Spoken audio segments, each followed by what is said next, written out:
राजधानी लखनऊ में आज समाजवादी पार्टी की प्रदेश महिला अध्यक्ष के नेतृत्व में एक ज्ञापन सौंपा गया। ज्ञापन था हजारों स्कूल की बंदी को लेकर, कंपोजिट शराब की दुकान खोलने को लेकर। हमारे साथ बातचीत करने के लिए प्रदेश महिला अध्यक्ष रिबू श्रीवास्तव। रिबू जी, किस तरह से देखती हैं आज के इस ज्ञापन को? आज पूरे उत्तर प्रदेश में हर जिलों में जिला अध्यक्ष और महानगर अध्यक्षों के नेतृत्व में ये ज्ञापन देने का काम जिलाधिकारी को सौंपा गया है। जिलाधिकारी के माध्यम से ये महामहिम राज्यपाल जी को देने की हम लोगों ने बात कही है। हमारे जिले में प्रेमलता यादव जी जो जिला अध्यक्ष हैं और तमाम जो महिला संगठन की पदाधिकारीगण हैं उनके नेतृत्व में ये कार्यक्रम किया गया। हम सब लोगों ने पूरे उत्तर प्रदेश में इस बात के लिए आवाज उठाई है कि जो प्राथमिक विद्यालय बंद किए जा रहे हैं, आरटीई की व्यवस्था के हिसाब से हर 1 किलोमीटर पर एक प्राथमिक विद्यालय खोलने का प्रावधान शुरू से था। हमारे माननीय मुलायम सिंह जी जब मुख्यमंत्री थे तब उन्होंने ये बात उठाई थी और उन्होंने इसके ऊपर बहुत काम भी किया था।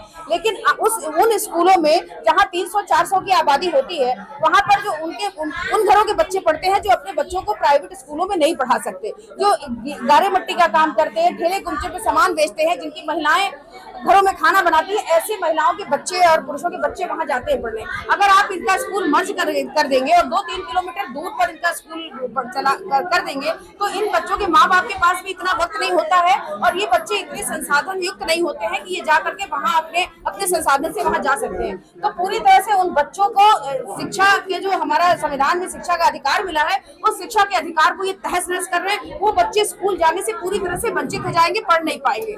अब जहाँ पहले ये था कि 1 किलोमीटर के दायरे में जहाँ प्राथमिक स्कूल हो वहाँ 1 किलोमीटर के दायरे में कोई प्राइवेट स्कूल नहीं खुलेंगे, लेकिन आज इसी सरकार में किस तरह से मान्यता मिल जा रही है उन लोगों को, किस तरह से ये प्राइवेट मतलब धंधाखोरी चल रही है कि उन लोगों के प्राइवेट कई स्कूल 1 किलोमीटर के रेंज में खुले हुए हैं और उन स्कूलों में बच्चे पढ़ रहे हैं। तो जो प्राइवेट स्कूल में नहीं पढ़ा सकते उनके लिए आप प्राथमिक विद्यालय बंद करके उनको शिक्षा से दूर कर रहे हैं। और जो लड़के हैं, जो छोटे बच्चे हैं, 6 साल से कम बच्चों का एडमिशन नहीं लेते हैं। प्राइवेट स्कूलों में 3-4 साल के बच्चों का एडमिशन हो जाता है।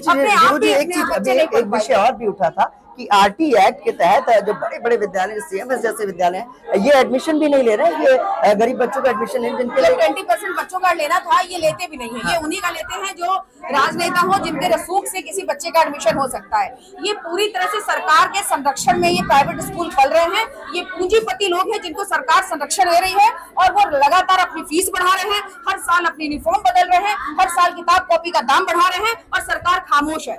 लगातार जो अभिभावक है वो स्कूलों पे धरना देते हैं, बोलते हैं, लेकिन इस सरकार में बोलने सुनने सभी चीजों का अधिकार, जैसे संविधान में बाबा साहब अम्बेडकर ने संविधान बनाया था, उस संविधान को पूरी तरह से खत्म कर रहे हैं। और उसी के तहत ये पढ़ाई का अधिकार भी हमारे छोटे बच्चों से, उन बच्चों से जो गरीब हैं, पिछड़े हैं, जो पीढ़ी के लोग हैं, उनसे ये पढ़ाई का अधिकार छीन रहे हैं। छोटी छोटी बच्चियां वो तो कभी भी स्कूल नहीं जाएंगी। अगर बच्चे गिरते पड़ते चले भी गए, लेकिन वो छोटी बच्चियां जो बालिकाएं हैं वो तो स्कूल नहीं जा पाएंगी। उनका जो बेटी बचाओ बेटी पढ़ाओ का नारा दिए, ये पूरी तरह से खोखला कर दिए, खत्म कर दिए। आज का ज्ञापन रिबू जी जिस तरह से दिया गया है, आप अगर इस पर कहीं ना कहीं चंद दिनों में कुछ फैसला नहीं आता है, कोई रिजल्ट नहीं आता, तो महिला सभा का अगला कदम यानी कि समाजवादी पार्टी का अगला कदम क्या होगा? सभी महिलाएं जो भी उन बच्चों के भी जो पेरेंट्स हैं, जिन बच्चों का स्कूल छीना गया है, उन सभी के साथ हम लोग मिल करके, जहाँ जहाँ स्कूल बंद हुए हैं उन सभी माँ बाप के साथ मिल करके, उन बच्चों के साथ मिल करके समाजवादी महिला सभा मौके पर जाकर के धरना देगी और अपनी आवाज उठाएगी। इन्होंने स्कूलों को मर्ज किया तो अपने आप टीचर्स को ये सरप्लस कर टीचर्स को मर्ज कर दिया तो टीचर सरप्लस हो गए। कहाँ तो स्कूलों में टीचरों की कमी बताई जा रही थी, अब इन्होंने टीचर्स को मर्ज करके स्कूलों में टीचर की संख्या बढ़ा दी। तो आने वाले दिनों में जो बच्चे तैयारी कर रहे थे, बीएलएड की तैयारी करके अपने आप को टीचर बनना चाह रहे थे, जिनका सपना था वो भविष्य में टीचर बनेंगे, उनके सपनों पे भी इन्होंने पानी फेर दिया है। और जो अभी जो टीचर है जो सरप्लस हो रहे, देखिएगा कल को ये उन टीचरों को भी बेरोजगार कर देंगे, उनकी भी नौकरी छीन लेंगे। तो पूरी तरह से इनका उद्देश्य है कि शिक्षा को प्राइवेट किया जाए, शिक्षा को पूंजीपतियों के हाथ में दे दिया जाए। जो दबे कुचले पीढ़ी के लोग हैं वो पढ़ ना पाए और ना पढ़ पाए तो ना इनसे सवाल कर पाए कि इतनी बेरोजगारी क्यों है, इतनी महंगाई क्यों है, इतनी अशिक्षा आखिर क्यों है। क्या कुछ कहना चाहेंगे प्रेमलता जी, आज जिस तरह से सैकड़ों महिलाओं ने आज हम लोगों ने हमारी प्रदेश के अध्यक्ष रिबू श्रीवास्तव जी के अगुवाई में और महिला सभा ने एक छोटा सा संदेश दिया है इस यूपी सरकार को, भारत सरकार को, कि अगर तुमने ये स्कूल मर्ज किए हैं तो अब बड़ा आंदोलन करने की तैयारी है। ठीक है, और ये मनवादी व्यवस्था को इनका सीधा फंडा है कि ये समाजवादी जितने भी लोग हैं स्कूल को बंद करके ये लोग मनवादी व्यवस्था को स्थापित करके बच्चों की जब शिक्षा ही नहीं रहेगी तो वो सवाल नहीं करेंगे तो अपने हक और अधिकार की लड़ाई नहीं लड़ पाएंगे। जब वो लड़ाई नहीं लड़ेंगे तो जाहिर है इन्होंने जो धर्म के नाम पे आजकल लूट मचाए हुए हैं उस चीज को आगे बढ़ा के और बच्चों का भविष्य बर्बाद करने का इनका प्लान है। बहुत बहुत नाम है ना मालती यादव।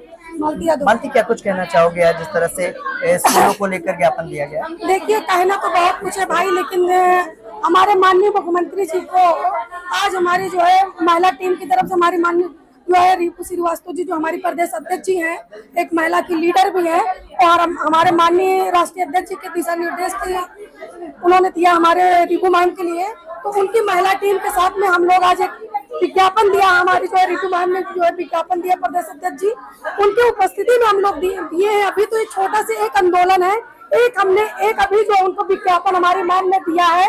यदि उन्होंने इस विज्ञापन इस पे जो है उन्होंने ध्यान नहीं दिया, ये हमारे जो है शिक्षा पे हमारे बच्चों को चोट है।